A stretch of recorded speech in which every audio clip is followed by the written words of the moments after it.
What's up, party? Welcome back to another YouTube video. I am back with another video. And another little side note, I quit my job yesterday. I don't know how to feel about it yet, but I'm gonna let you know when I get there. My plan is to burn all of my fucking clothes I got from there. My uniform. That's what we're gonna, but that's not now. But anyways, we're gonna get right into this video. I don't know which video we're gonna do today, so whatever video pops up on this little screen is what we're gonna do. Let's get into this.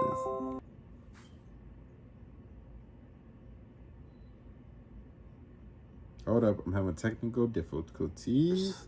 On August 10th, 1969, Los Angeles was still reeling from the brutal killings at a home the previous night. But no one knew the horror was about to continue. A 44-year-old grocery store executive and his wife, approximately 38 or 39 years old, and a boutique owner, had just returned to their home in Los Feliz after a weekend trip. The couple settled in for the night, unaware that several intruders had already selected their house as the next target. Around 2 a.m., the couple was awakened by intruders in their bedroom. The group's leader was present initially, tying their hands with leather thongs and reassuring them they would not be harmed. After robbing them, the leader left the scene. 3 followers then took over. The couple was separated. The wife was taken to the bedroom, while the husband remained in the living room. A pillowcase was placed over his head, secured with lamp cord wrapped around his neck. Similar restraints were used on the wife. One attacker began stabbing the husband with a chrome-plated bayonet. The first wound penetrated his throat. Despite the injury, he cried out, "Don't stab me anymore!" In the bedroom, the wife could hear the sounds of her husband being attacked. She fought desperately against her restraints, swinging the lamp still attached to the cord around her neck as the male attacker stabbed her husband 12 times. When the 2 female attackers struggled to subdue the wife, the male attacker entered the bedroom and stabbed her with the bayonet. The women then continued the attack with kitchen knives. She was stabbed 41 times. Evidence later showed that many of these wounds were inflicted after death. The killers then carved the word war into the husband's abdomen and left a fork protruding from his stomach. They wrote "Rise, Death to Pigs" and "Helter Skelter" in blood on the walls. The murderers were eventually caught and sentenced to life imprisonment. After their death, sentences were commuted when California temporarily abolished capital punishment. What the fuck? Wedding day crash. On July 22nd, 2016, what should have been the happiest day of their lives turned into a nightmare. A 58-year-old groom and his 57-year-old bride had married that morning at Leeds Register office. After the reception, the newlyweds left with another married couple, close friends who had attended the celebration. The 63-year-old husband drove the Suzuki with the groom in the front passenger seat. The 60-year-old wife and the bride sat in the back. They were heading to Scarborough for a week's holiday along the A64 road. It was around 3:40 in the afternoon, with heavy but flowing traffic. The 4 traveled together toward their destination. Investigators later determined that the driver may have been momentarily distracted by something in the car. The car drifted across the center line, near Scampston Bridge. Oncoming was a 38-ton truck driven by a truck driver. The truck driver saw the car cross into his lane about 10 meters ahead and slammed his brakes, but the distance was too short. In the seconds before impact, a witness following behind saw the collision happen. Evidence showed the car traveled quite a considerable distance over the white line. The driver did not brake. The car plowed into the front of the lorry. The impact was catastrophic. The Suzuki flipped onto its roof, the truck's massive weight crushing the passenger compartment. The car suffered catastrophic damage. All 4 wore seatbelts, but they were useless against such overwhelming force. The coroner later stated it was most unlikely anyone could have survived. Medical examiners determined that all 4 died from multiple injuries. All 4 died at the scene. The groom, a former purchaser, and the bride, a former healthcare worker, were both from Leeds. The male driver, a conservation officer, and his wife, a well-known local artist from Scarborough, also perished. The coroner recorded verdicts of accidental death for all 4. The coroner ruled the truck driver was blameless, stating he was in no position whatsoever to avoid the catastrophic collision. No drugs or alcohol were involved. The coroner concluded that we will never know what caused the momentary distraction. Torture of an elderly couple. On April 14th, 2013, the quiet community of Davis, California was shattered by a crime of unimaginable brutality. An 87-year-old retired attorney and musician and his wife, a 76-year-old pastoral associate, were asleep in their bedroom in a condominium on Cowell Boulevard. The couple was known for their community involvement and gentle demeanors. In the early morning hours of April 14th, a 15-year-old boy broke into their home by cutting a screen on a window. The teenager, who had a history of homicidal fantasies, moved silently through the house until he reached the couple's bedroom. He stood watching them sleep for several minutes, trembling with nervous excitement about what he was about to do. The wife awoke and screamed when she saw the teenager standing over them. In the darkness, they could make out the shape of a knife in his hand. The attacker immediately began his attack, stabbing the wife as she screamed. When the husband awoke, the attacker stabbed him as well. The teenager tortured them as he stabbed the husband 61 times and the wife 67 times with a 6-inch hunting knife. The wife pleaded with him to stop as the teenager continued his assault. Blood soaked the bed sheets and splattered across the walls. The couple's cries became weaker as they lost blood, but the attack only intensified. After the killings, the attacker disemboweled and mutilated their bodies. He cut open their torsos and placed objects inside them. Later, he would tell investigators he felt pure happiness during these acts, and that the murders gave him the most exhilarating, enjoyable feeling he had ever felt. After his arrest, the teenager described the killings in chilling detail. He was tried as an adult despite his age and sentenced to 52 years to life in prison. In 2016, Proposition 57 led to a hearing in 2018 where a judge ruled the case should remain in adult court, keeping him in adult prison. Subsequent legal challenges have been rejected, maintaining his adult sentence. Yacht killings. On November 15th, 2004, a couple had decided to sell their 55-foot yacht, the Well-Deserved. The 57-year-old husband, a retired probation officer, and his 47-year-old wife, a homemaker, planned to move closer to their new grandchild in Arizona. They had lived aboard the yacht for several years, sailing along the California coast into Mexico. The prospective buyer, a former child actor on the show Mighty Morphin Power Rangers, arrived with an accomplice for a sea trial. The buyer's pregnant wife and their baby had attended an earlier meeting, which helped gain the couple's trust. The couple had no reason to suspect danger as they welcomed the visitors aboard their vessel near Newport Beach. Once the yacht reached open water, approximately 5 to 10 miles offshore, the situation changed abruptly. The buyer and his accomplice, along with another accomplice who had joined them, suddenly overpowered the couple. They forced the husband and wife to sign documents transferring ownership of the yacht and giving access to their bank accounts. The terrified couple had no choice but to comply, hoping cooperation might save their lives. After obtaining the signatures,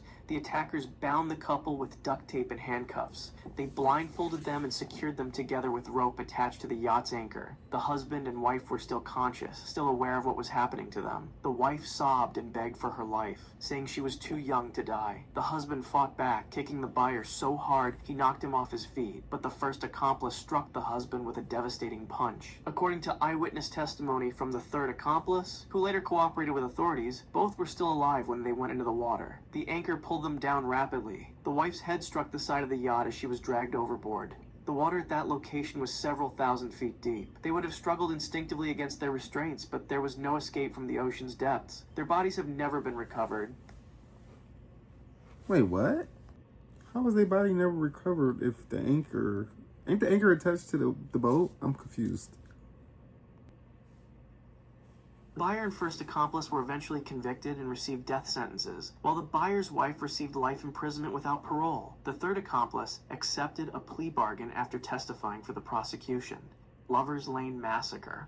I'm confused. On December 20th, so where's the 1968, boat? If the boat is the connected to the crisp winter anchor... air enveloped Lake Herman Road in Benicia, California. That's how that A is. 17-year-old Eagle Scout had borrowed his mother's Rambler for his first date with a 16-year-old junior at Hogan High School, known for her cheerful personality. The male teenager was a senior at Vallejo High School. Both were well-regarded students with promising futures. The couple had told their parents they were going to a Christmas concert at school, but like many teenagers, they sought privacy. They lied. They drove to a secluded turnout along Lake Herman Road, a popular spot for young couples. The area was dark, illuminated only by moonlight reflecting off the nearby lake. They parked at the turnout, believing they were alone. At approximately 11:15 p.m., a car approached and parked near them. The teenagers likely thought nothing of it at first, perhaps just another couple seeking seclusion. But moments later, a figure emerged from the vehicle and began firing at their car. The attacker fired shots into the Rambler, forcing the couple to exit. 10 shell casings would later be recovered from the scene. The male teenager was shot in the head behind his left ear as he emerged from the car. He collapsed, fatally wounded but still breathing. The female teenager managed to open her door and flee on foot. She made it 28 feet before the assailant fired his .22 caliber semi-automatic pistol. 5 bullets struck her back. She fell face down onto the gravel, dying at the scene. The male teenager was still alive when a passing motorist discovered them minutes later. He was unresponsive and died en route to the hospital. The entire attack had taken no more than 2 minutes. There were no witnesses and no usable tire or footprints. Their killer vanished into the night, later sending taunting letters identifying himself as the Zodiac. The Zodiac killer was never caught, despite one of the largest manhunts in California history. The murders of the 2 teenagers marked the beginning of a killing spree that would terrorize the San Francisco Bay Area for years.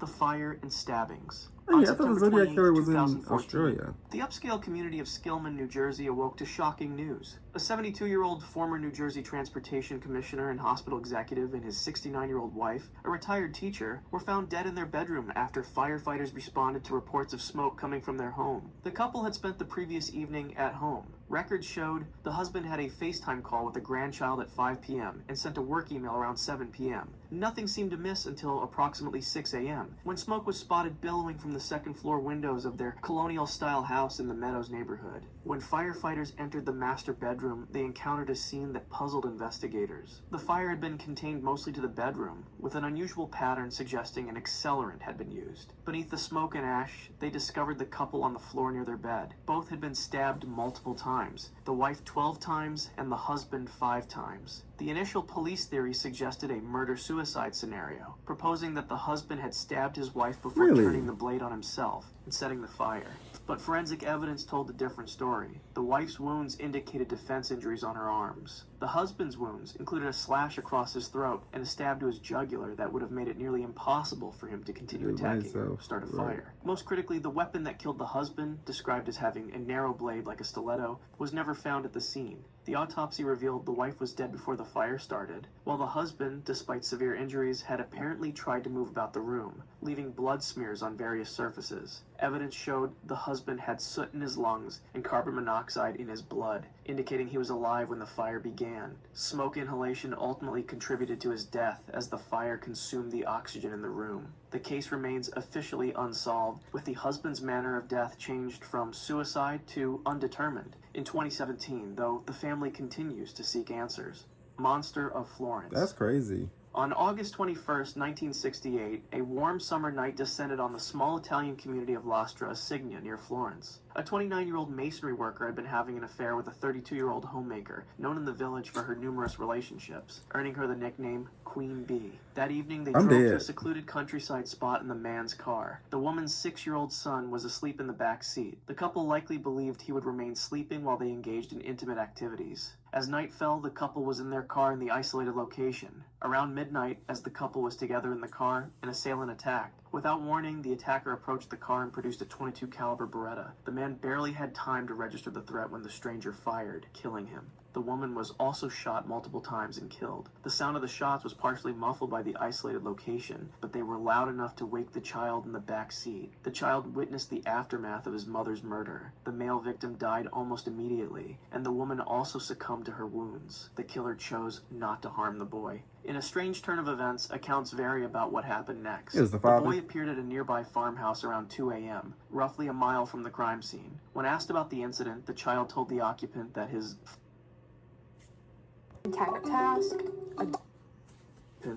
father was sick at home and that his mother and uncle were dead in the car. His testimony would later change multiple times during police interrogations. The woman's husband was convicted of the murders in 1970 and sentenced to 14 years in prison. However, this became the first of 16 murders attributed to the Monster of Florence, a killer who was never conclusively identified despite decades of investigation. In 1982, ballistics tests revealed that the same weapon had been used in subsequent double murders committed while the husband was imprisoned, connecting this case to a serial killer who terrorized the Florence area until 1985. Ex-wife's revenge. On November 5th, 1989, in the upscale neighborhood of Marston Hills in San Diego, a 44-year-old medical malpractice attorney and his 28-year-old legal assistant turned wife were asleep in their bedroom. The couple had been married for just 7 months, following the attorney's bitter divorce from his first wife. The ex-wife, a 41-year-old mother of 4, just 2 days from her 42nd birthday, had been seething with resentment since discovering the attorney's affair with his new wife 2 years earlier. The divorce had been contentious, with the ex-wife claiming the attorney used his legal expertise to leave her financially disadvantaged. In the early hours of that November morning, the ex-wife put her plan for revenge into motion. At approximately 5:30 a.m., she drove to the couple's house at 1041 Cypress Avenue. The ex-wife used a key she had taken from her daughter to enter through a back door. She moved silently up the staircase, carrying a .38 caliber Smith & Wesson revolver purchased months earlier. The ex-wife entered the master bedroom where the couple slept. The new wife may have woken first, sensing someone in the room. The ex-wife raised the revolver and fired 5 shots. 2 bullets hit the new wife in the head and chest, killing her instantly. 1 bullet struck the attorney in the chest as he reached for the bedside phone. 2 other shots missed, hitting the wall and a nightstand.